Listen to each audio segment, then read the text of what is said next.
안녕하세요. 연애자격 기훈쌤이에요. 상대가 이제 지친다고 헤어지자고 했다. 이런 분들 정말 많이 계시잖아요. 특히 이런 경우에 뭐 때문에 지친 건지, 붙잡으면 안 되는 건지 정말 궁금하실 거예요. 오늘 그래서 왜 연애를 하면서 지치게 되는지, 지친 상대는 또 어떤 심리인지, 이런 사람과 재회하려면 또 어떻게 해야 되는지 이거 전부 알려드릴게요. 우선 여러분들이 꼭 아셔야 되는 건 연애를 하면서도 지치게 되는 이유는 정말 많다는 거예요. 그 수많은 이유 중에서도 가장 대표적인 세 가지 정도를 뽑아봤어요. 첫 번째로는 내가 연애 중에 불안형 행동을 많이 했을 때, 서운함을 자주 말하고 또 애정을 갈구하고 직접적인 표현을 많이 받길 원했을 때인데요. 사실 이 서운함이라는 게 긍정적인 표현이 아니에요. 나만 사랑하는 게 아니라는 걸 확인받고 싶고, 애인이라면 이렇게 해주는 게 당연한데 왜 안 해주지? 날 사랑하지 않나? 라고 생각할 수 있어요. 하지만 사람마다 표현하는 방식이나 사랑을 할 때의 이 태도가 다 다른 법이죠. 그렇기 때문에 내가 아무리 최선을 다하고 노력해도 그게 노력이라고 인정받지 못하게 되면 지치게 돼요. 이렇게 서운한 표현을 드는 상대방은 딱 이런 심리일 거예요. 난 분명히 표현했다고 생각하는데, 아니면 내가 원래 이런 애정 표현은 잘 못하지만 노력할게, 조금만 기다려줘. 이런 경우에 상대의 일상과 환경이 전반적으로 여유롭지 않고 힘들 수 있어요. 그러니까 벅차는 거고요. 이 첫 번째 이유로 이별 통보를 한 사람은 마치 감정 쓰레기통 노릇을 더 이상 안 해도 된다는 딱 이런 해방감을 느끼고 있을 거예요. 사실 뭐 그렇겠죠. 내가 아무리 노력해봤자 돌아오는 건 야 이건 기본이지, 딱 이런 생각이라면 더 힘을 내고 싶지 않을 테니까요. 아니면 이렇게 할 수 있으면서 왜 그동안 안 했어? 라는 타박이 들어왔을 때, 이미 100% 이상의 노력을 하고 있는 건데 이 100% 이상을 쭉 유지할 수 있는 사람이 과연 얼마나 있을까요? 상대의 이성 문제로 의심과 불안, 구속, 집착이 심해지시는 분들도 상당수가 이 불안형 애착 유형에 속해 있어요. 물론 민감할 수밖에 없는 문제죠. 하지만 상대를 신뢰하지 못하고 이렇게 몰아세우는 행동은 결국 지칠 수밖에 없어요. 툭하면 의심하고 공격적으로 질문하고 핸드폰을 몰래 확인을 한다? 아무리 떳떳한 사람이라도 스트레스 받아요. 내가 상대를 자주 의심했다면 상대는 연애를 하면서도 헤어질 명분만 노리고 있을 수도 있어요. 그 정도로 버거운 연애인 거죠. 하지만 나의 외적 요인이나 나와 즐겨하는 취미가 있었다면 이별의 시간은 잠깐 늦출 수 있는 상태예요. 그래도 오래가진 못해요. 이런 분들은 헤어지고 나서 이렇게 얘기하세요. 집착하는 사람은 믿고 걸러야 한다. 그만큼 이 연애가 수월하지 않았다는 뜻이겠죠.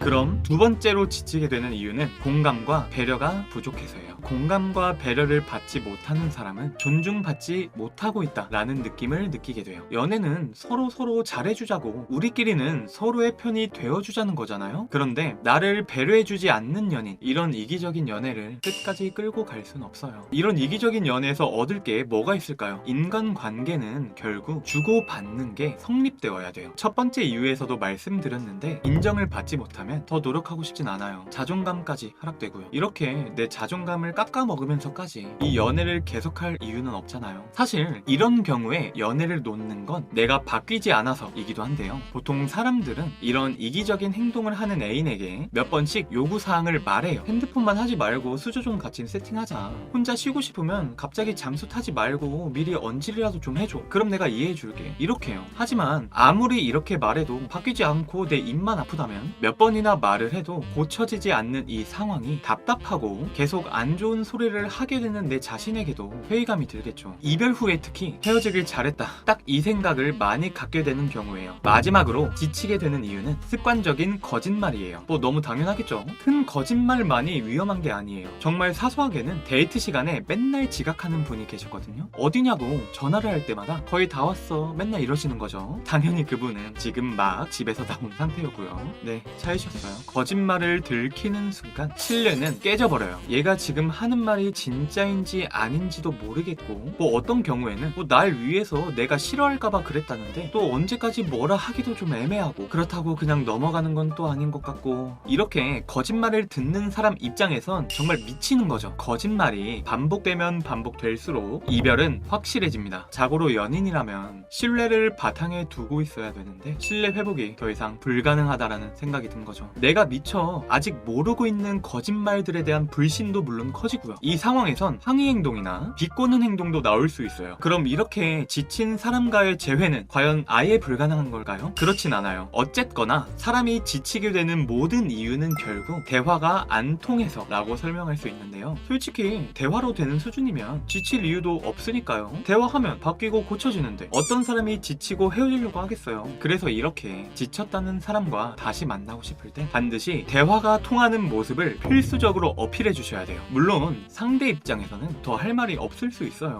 그래서 보통 너톡을 보내면서 나와 대화하고 싶게끔 만드는 거고요. 자, 너톡 쓰는 방법은 이미 연자TV에 올라가 있으니까 꼭 보셔야 되고요. 이 상황에 따라서 신뢰를 회복하는 방법은 다 다르기 때문에 혹시 내 상황에서 어떻게 해야 되는지 이거 궁금하시다면 고정 댓글에 있는 우리 재회 가능성 링크 통해서 상황 적어서 보내주세요. 같이 의논해 드릴 수 있으니까요. 한 가지 꼭 당부드리고 싶은 건 조급해하지 말고 이 마음을 비우셔야 된다는 건데요. 여유 없고 불안한 모습으로 제외된 분들은 없기 때문이에요. 오늘 지치게 되는 이유와 지친 사람의 심리 그리고 제외하는 방법까지 알려드렸는데 도움 많이 되셨을까요? 그렇다면 좋아요와 댓글 많이 남겨주시고 구독과 알람 설정도 잊으면 안 돼요. 대표 상담사 승진쌤께서 지치게 만드는 사람의 특징 우리 영상도 올려드린 적이 있으니까 한번 참고해주시면 좋겠고요. 그럼 저는 다음 영상으로 또 찾아올게요. 기훈쌤이었습니다. 안녕.